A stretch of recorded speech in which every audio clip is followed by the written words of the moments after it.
What happens when the men who once swore to protect Sean Diddy Combs are now the ones sounding the alarm? For years, whispers about intimidation and power plays followed him through the shadows of the music industry.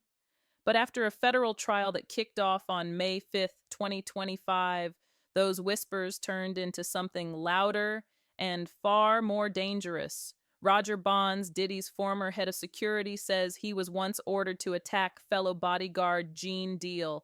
Now, with Diddy's October 3rd, 2025 sentencing date approaching, Gene is openly admitting he fears for his life. The question is, why now? And how deep does this go? Roger Bonds isn't just another voice throwing shade from the sidelines. From 2003 to 2012, he was Sean Diddy Combs' head of security, standing inches away from the chaos most fans never saw. And recently, Bonds dropped a claim that shook the industry. He says Diddy once ordered him to put hands on two men, Gene Deal and Mark Curry. Think about that. These weren't outsiders talking trash. These were men who helped build Diddy's empire, insiders who knew the secrets that could crack it wide open. And if Bonds is telling the truth, Diddy wasn't just trying to silence them with contracts or hush money. He wanted it done through force. But why would Bonds reveal this now, after more than a decade of silence?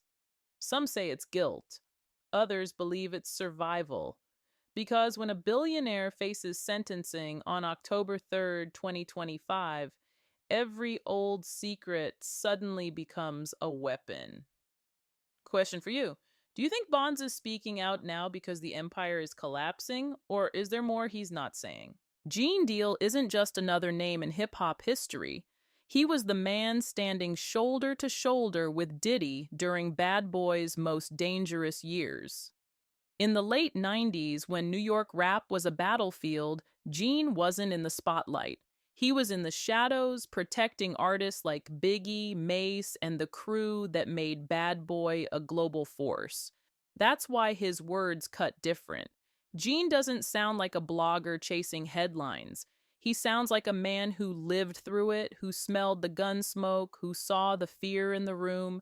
And now, decades later, he's pulling back the curtain on moments the public was never meant to hear about. But with every story he shares, Gene admits the threats get heavier. He's openly said that going public has made him a marked man. And when someone who once survived those streets says he's scared today, it raises a chilling question. What does he know that's worth silencing? Gene Deal has long claimed that Diddy's intimidation wasn't just about words. It was about making examples out of people. And Roger Bonds' confession seems to back that up. According to Bonds, Diddy once gave a direct order to rough up Gene and Mark Curry, a move meant to send a message. Loyalty wasn't optional, it was enforced. And this pattern isn't just rumor. Gene points back to August 14th, 1999, when a high-speed chase in Harlem nearly ended in disaster. To outsiders, it looked like street drama, but to those close to the situation, it felt like a warning, a reminder that stepping out of line could cost more than a career.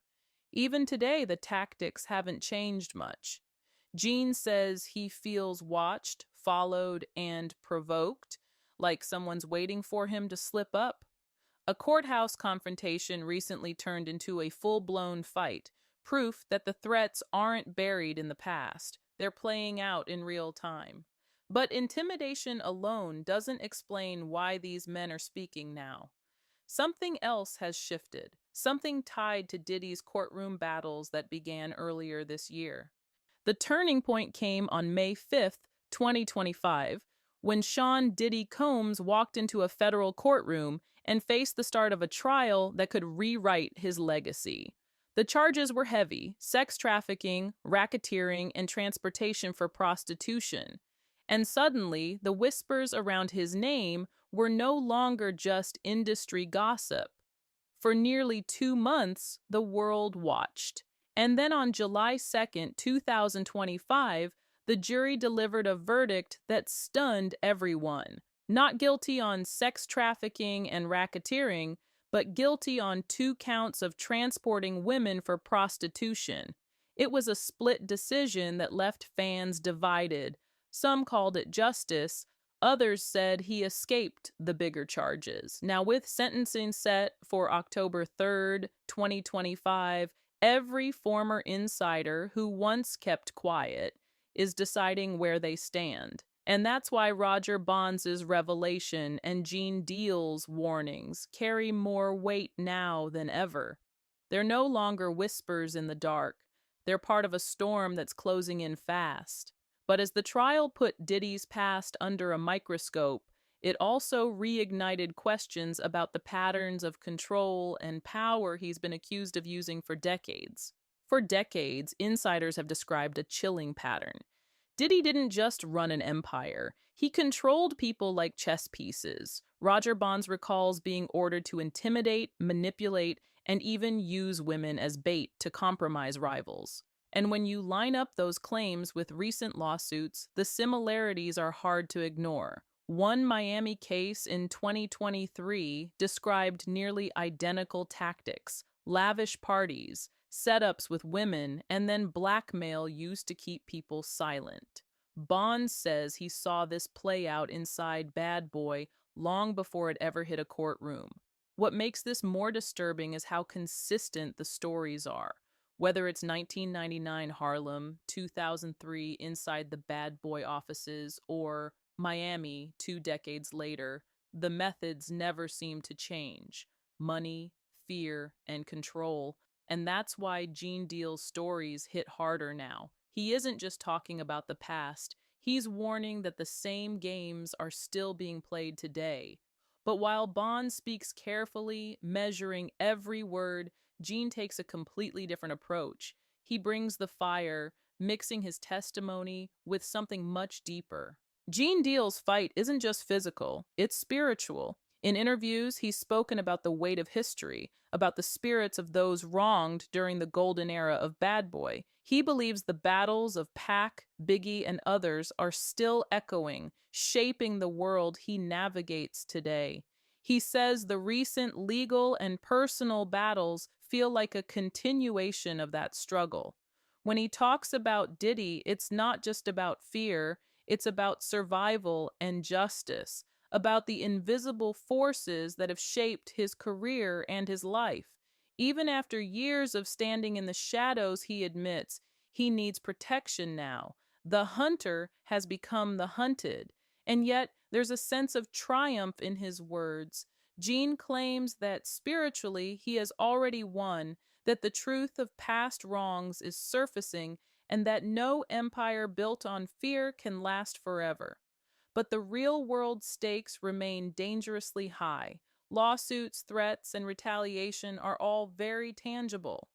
Question for you: do you think Gene is being overly cautious, or is his fear justified? The answer might tell you just how dark this story really goes. Gene Deal isn't leaving anything to chance. He's openly admitted that he needs protection, that every step outside his home feels like walking a gauntlet. The warnings from Roger Bonds aren't vague. They're specific, almost chilling. "They're coming for you," Bonds said, referring to Diddy's alleged enforcers. Recent incidents only reinforce this fear. A confrontation outside a courthouse escalated when a persistent YouTuber refused to leave Gene alone, leading to a physical altercation. For Gene, it wasn't just a fight, it was a reminder that threats can appear anywhere, even in broad daylight. And it's not just about fear, it's about survival strategy. Gene has started limiting his public appearances, hiring security, and watching every move carefully. In an industry built on image and influence, these precautions show just how dangerous things have become. As Diddy's October 3rd, 2025 sentencing looms, the stakes couldn't be higher. The combination of legal pressure, insider revelations, and real-world threats has turned the Bad Boy legacy into a powder keg with Gene Deal now in the middle of it all. This isn't just about Gene Deal, Roger Bonds, or Sean Diddy Combs. What's happening now sends a warning to the entire music industry. When insiders who once protected the most powerful figure in hip hop are now speaking out and fearing for their lives, it raises a critical question. How many other stories are being silenced? The bad boy legacy, once celebrated for glitz and glamour, is now being exposed as something far darker. From August 14th, 1999, to the Miami lawsuits of 2023, to Diddy's federal trial in 2025, a pattern emerges. Power and intimidation often go hand in hand, and the industry watches, sometimes in awe, sometimes in fear, but rarely acting. Gene Deal's situation is a wake up call. It shows that even those who once lived in the shadows of superstardom aren't immune to the fallout. The question isn't just whether Gene is safe, it's whether the culture will allow the truth to come out, no matter how ugly, or if fear will keep the cycle going. Final thought: if insiders can be targeted for speaking out, how many voices remain silent right now? How many secrets are still buried because the stakes are too high? This is more than a feud, it's a reckoning, and the industry is watching every move. The bad boy empire, once untouchable, is showing cracks that run deep. Roger Bonds' warnings, Gene Deal's fears, and the federal trial all paint a picture of power, control, and consequences. What was once hidden behind velvet ropes and flashing cameras is now exposed for the world to see. The stakes have never been higher. Gene Deal isn't just sharing stories, he's standing for accountability, survival, and the truth. And as Diddy's October 3rd, 2025 sentencing approaches, the outcome could change everything for everyone involved. So here's the question for you. Do you think Gene Deal is truly in danger, or is this part of a long history of hip hop feuds escalating in public? Could this finally be the reckoning the industry needs? Drop your thoughts in the comments below, and if you want to stay updated as this story continues to unfold, make sure to like and subscribe. The truth is coming out, and you won't want to miss a single detail.